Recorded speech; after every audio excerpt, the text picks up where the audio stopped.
భారీ నుంచి అతి భారీ వర్ష సూచన. రాష్ట్రానికి వాయుగుండం ముప్పు పొంచి ఉంది. రాబోయే 3 రోజుల్లో భారీ నుంచి అతి భారీ వర్షాలకు అవకాశం ఉన్న నేపథ్యంలో కొన్ని జిల్లాలకు ఆరెంజ్, మరికొన్ని జిల్లాలకు ఎల్లో అలర్ట్లను భారత వాతావరణ విభాగం జారీ చేసింది. నైరుతి బంగాళాఖాతంలో ఏర్పడిన అల్పపీడనం మంగళవారం తెల్లవారుజామున తీవ్ర అల్పపీడనంగా బలపడింది.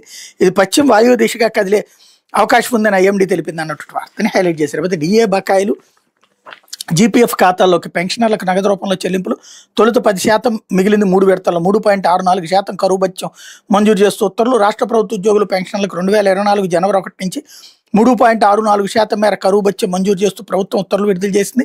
ఇప్పటికే ముఖ్యమంత్రి చంద్రబాబు విషయంపై ప్రకటన చేసిన విషయం తెలిసిందే. ఆ ఉత్తర్వులు దీపావళి నాడు విడుదలయ్యాయి. కరువు భత్యం బకాయిలకు సంబంధించిన చెల్లింపుల విషయంలో ప్రభుత్వం తీసుకున్న నిర్ణయంపై ఉద్యోగులు అభ్యంతరాలు వ్యక్తం చేశారు.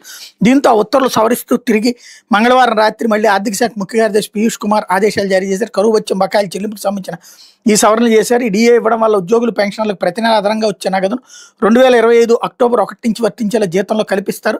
నవంబర్ 1న ఉద్యోగులకు ఇచ్చే జీతంతోనూ పెన్షనర్లకు ఇచ్చే పింఛన్తో ఈ ప్రయోజనం నగదు రూపంలో నేరుగా లభిస్తుంది. పెన్షనర్లకు కూడా ఈ మేరకు పెంపు వర్తిస్తుంది. 2006లో సవరించిన యూజీసీ పే స్కేల్ పొందుతున్న రాష్ట్ర ప్రభుత్వ ఉద్యోగులు కరువు భత్యం ప్రస్తుతం 230 నుంచి 239% పెంచుతున్నట్టు ఉత్తర్వులు పేర్కొన్నారన్నట్టు హైలైట్ చేశారు.